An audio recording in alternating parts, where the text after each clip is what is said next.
सिरोजा शहरात FCD ग्रॅम्बिरियल stadium या मैदानात the legend cricket premier league चषक भव्य खुल्या टेनिस बॉल क्रिकेट स्पर्धेचे गुरुवार दिनांक 11 डिसेंबर रोजी जिल्हा युती राष्ट्रवादी काँग्रेस अजित पवार गट अध्यक्ष तथा गोडावना सिनेट सदस्य तनुश्रीताई आत्राम यांच्या हस्ते उद्घाटन झाले।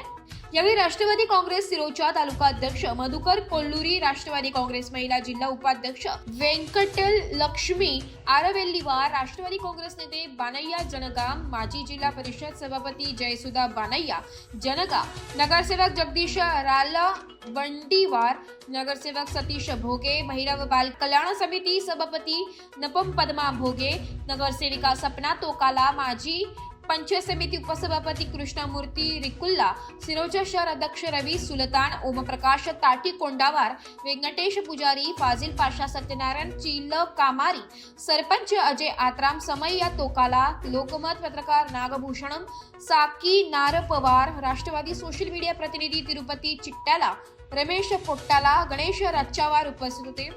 कर्नाटकातील पहिला सामना पाशा 11 विरुद्ध SSC गंगापुत्र यांच्यात झाला। यावेळी राष्ट्रवादी काँग्रेस अजित पवार गटाचे पदाधिकारी व विविध पक्ष व संघटनेचे प्रमुख व क्रिकेट प्रेमी उपस्थित होते। सिरोजा तालुक्यातील क्रिकेट खेळाडूंच्या क्रीडा गुणांना वाव मिळावा यासाठी अशा कार्यक्रमांचे आयोजन करण्यात आले। या क्रिकेट स्पर्धेचे इस्माईल शेख यांनी सूत्रसंचालन केले। शहर आणि ग्रामीण भागातील युवा खेळाडूंना क्रिकेटची संधी उपलब्ध करून देण्यासाठी होतकरू व प्रतिभावान शहरी व ग्रामीण खेळाडूंना आपले कौशल्य दाखवण्यासाठी एक व्यासपीठाची गरज होती। युवकांनी विविध क्रीडा स्पर्धेत सहभागी होण्यासाठी मैदानावर आले पाहिजे असे मत सिनेट सदस्य तनुश्रीताई आत्राम यांनी व्यक्त केलंय।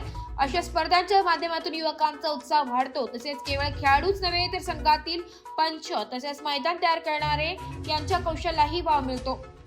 आपण एका काळी स्वतः टुर्नामेंट असून कॅच वगैरे बघताना आणि त्यांना पाहताना तुम्हाला कसं वाटत आहे? खरोखरच जेव्हा ह्या मुलांना खेळताना पाहतो आम्हाला असं वाटतं की आम्ही 20 वर्ष मागे गेलेलो आहोत आणि आम्ही जेव्हा ग्राउंडमध्ये खेळत होतो किंवा क्रिकेट खेळत होतो आम्हाला असं वाटत होतं की आम्ही चांगलं खेळायचं।